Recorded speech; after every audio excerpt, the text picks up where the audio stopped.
বিজেপিত মোদীজিয়ে কাকো বহিব নিদিয়ে। মোদীজিয়ে কৈছে না খাওঁগা না খানে না, আর আমার মুখ্যমন্ত্রীয়ে কৈছে না সোংগা না চলি দিম।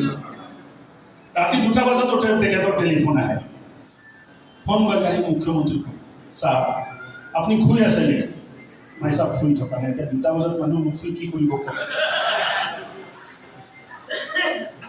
5টাতো টেলিফোন আহে ৰাতিপুৱা। কেতিয়া কেতিয়া মই ভাবোঁ মানে মুখ্যমন্ত্ৰী ডাঙৰীয়া টোপনি কেতিয়া কৰে। দিনে ৰাতি 24 ঘণ্টা এটাই চিন্তা, মাত্ৰ এটা চিন্তা, অসমক কেনেকৈ আগুৱাই লৈ যাব পাৰোঁ, অসম কেনেকৈ শ্ৰেষ্ঠ 5টা ৰাজ্যত হ'ব পাৰে, তাৰ কাৰণে মুখ্যমন্ত্ৰীয়ে কাম কৰে। আৰু নিষ্ঠা সহকাৰে আমি কৈছোঁ, অহা 5 বছৰৰ ভিতৰত 3 বছৰ হ'ল, 26ত আকৌ আপোনালোকে আশীৰ্বাদ কৰিব, আৰু 29ৰ ভিতৰত যেতিয়া মোদীজীক 4ৰ্থবাৰৰ বাবে আমি প্ৰধানমন্ত্ৰী নিৰ্বাচন কৰিব আহিম, অসমৰ অৱস্থা দেশৰ ভিতৰত উন্নত 5খন ৰাজ্যৰ ভিতৰত হ'ব। এই কথা আজি বহুত স্পীড ডেভেলপমেণ্ট হৈ আছে। আপোনালোকে বহুত কথা ভাবিব নোৱাৰে। আজি অসমত শান্তি হৈছে। যোৱা 5 বছৰত বড়ো চুক্তি হ'ল, আজি গোটেই BTC BTR এৰিয়া শান্তি হৈ গৈছে। এজনৰ হাতত বন্দুক নাই। আৰু চিপ লগাব লাগে, কম্পিউটাৰতো লাগে, মোবাইলতো লাগে, ইলেক্ট্ৰনিক গাড়ীতো লাগে। আৰু এই মাইক্ৰ'চিপছ বনাবৰ কাৰণে গোটেই বিশ্বত মাইক্ৰ'চিপছৰ বহুত শ্বৰ্টেজ আছে। এই মাইক্ৰ'চিপছ বনাবৰ কাৰণে জাগিৰোড পেপাৰ মিল যিটো বন্ধ হৈ গৈছিলে, অসম চৰকাৰে অধিগ্ৰহণ কৰি এই নেওগাঁও পেপাৰ মিলটো টাটাক দিছে। টাটা গ্ৰুপে তাত কিমান টকাৰ ইনভেষ্টমেণ্ট কৰিব জানেনে? কিমান? 27,000 crore। মইতো লিখিব নোৱাৰিম 20,000 crore। কিমান জিৰ' লগাব লাগিব মই নাজানো। কোনোবাই ভাবিছিল নে যে টাটা গ্ৰুপে কেতিয়াবা 270 কোটি টকা ইনভেষ্ট কৰিব? কওক, আপোনালোকে ভাবিছিল কেতিয়াবা অসমতো টাটাই আহি 270 কোটি টকা ইনভেষ্ট কৰিব? 270 কোটি টকা বাদ দিয়ক, টাটাই 27,000 কোটি টকা অসমত ইনভেষ্ট কৰি আছে।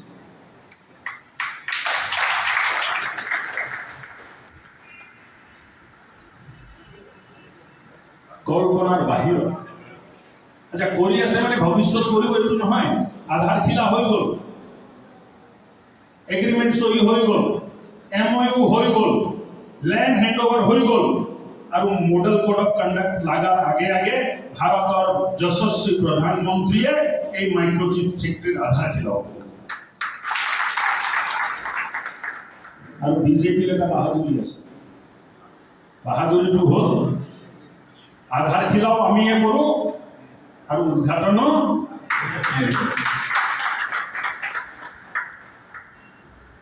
আমিতো লাগি আছো 26ত যেতিয়া আকৌ আপোনালোকৰ আশীৰ্বাদ ল'ব আহিম, তাৰ আগে আগে মাইক্ৰ'চিপ ফেক্টৰীটো আমি উদ্ঘাটন কৰি দিব পাৰোঁ। আৰু আমাৰ মুখ্যমন্ত্ৰী বহুত ফাষ্ট। হাৱা মানে যিমান ফাষ্ট যায়, মুখ্যমন্ত্ৰী ইমানেই ফাষ্ট যায়। কিবা কথা হ'লে আমি হোৱাটছআপত পঠাওঁ, ছাৰ অমুক অমুক সমস্যা আছে, কি কৰিম, এইটো কৰি দিওঁ। কোনো ফাইল নাই, পুট আপ হ'ব, ইমান ঘূৰি ঘূৰি ঘূৰি ঘূৰি ঘূৰি ঘূৰি ঘূৰি ক'ৰবাত ফচি যাব, ওলাব লাগিব, ফচি যাব নাই। এটা হোৱাটছআপতে গোটেই সমস্যাৰ সমাধান হৈ যায়।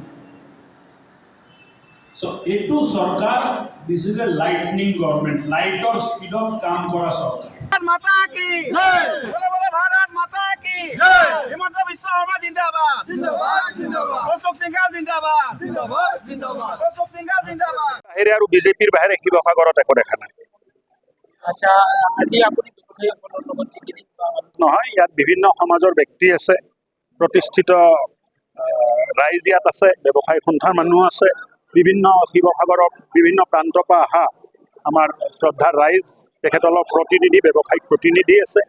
সকলোৰে মনত এটাই চিন্তা যে মোদীজীক আকৌ তৃতীয়বাৰৰ বাবে ভাৰতৰ প্ৰধানমন্ত্ৰী কৰিব লাগে।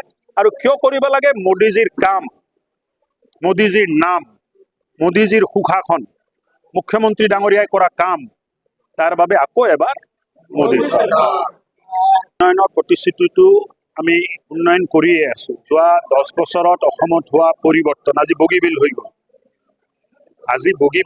বগীবিল হোৱাৰ কাৰণে শিৱসাগৰো বাণিজ্য দৃষ্টিত অলপ অগ্ৰগতি লাভ কৰিছে। মুখ্যমন্ত্ৰী ডাঙৰীয়া ইয়াত ৰংঘৰত এটা ডাঙৰ ডেভেলপমেণ্টৰ কাম হাতত লৈছে। 300-350 কোটি টকা ইনভেষ্ট হ'ব।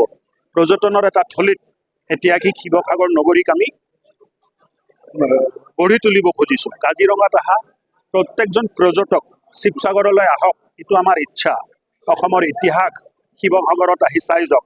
আমাৰ আহোম স্বৰ্গদেউসকলৰ মেদামতো এইবাৰ বিশ্ব ৱৰ্ল্ড হেৰিটেজ সাইট বুলি ডিক্লেয়াৰ কৰা হৈছে। চ' মই ভাবোঁ যে লাহে লাহে আমি যিটো ফালে গৈ আছোঁ তাত উন্নয়ন আছে, তাত পোহৰ আছে। অমাৱস্যাৰ কালিমাৰ পৰা ওলাই আমি পূৰ্ণিমাৰ পোহৰ চাবলৈ গৈ আছোঁ। যিটো শান্তি শৃংখলা যোৱা 5 বছৰত স্থায়ী শান্তি আহিছে।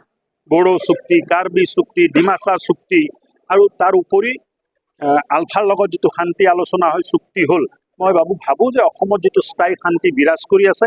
বাহিৰৰ ইনভেষ্টাৰ টাটা গ্ৰুপেও ইয়াত 27,000 কোটি টকা ইনভেষ্ট কৰি আছে। চ' অসম এক নতুন দিগন্তৰত গৈছে। অসমৰ মানুহে সপোন দেখা আৰম্ভ কৰিছে। অসমৰ নৱপ্ৰজন্মই পঢ়া শুনাত মন দিছে। 1 লাখ নিবনুৱাই বিনা কাৰাপশ্যন চাকৰি পাইছে। চ' মই ভাবোঁ যে এই আগৰ অসম নহয়, হিংসা জৰ্জৰিত সন্ত্ৰাস জৰ্জৰিত অসম নহয়। উন্নয়নমুখী, আত্মস্বাৱলম্বী হ'ব খোজা, আত্মনিৰ্ভৰ হ'ব খোজা এক নতুন অসম মুখ্যমন্ত্ৰী ডাঙৰীয়াত আমি নেতৃত্বত আমি গঢ়ি তুলিব বিচাৰিছোঁ।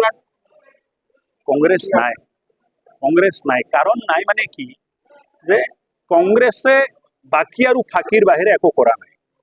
যোৱা 60 বছৰ কংগ্ৰেছৰ শাসনকালত কংগ্ৰেছে বাকী আৰু ফাঁকিৰ বাহিৰে একো কৰা নাই।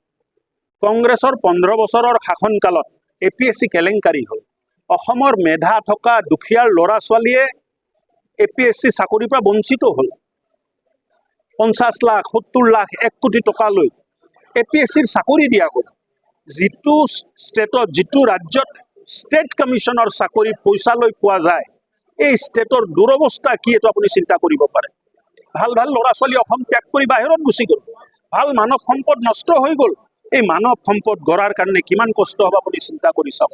যিটো কংগ্ৰেছে ভ্ৰষ্টাচাৰ, প্ৰবঞ্চনা, সন্ত্ৰাসক আগবঢ়াই দিলে, এই কংগ্ৰেছৰ লগত অসমৰ মানুহৰ কোনো সম্পৰ্ক নাই বুলি মই ভাবোঁ।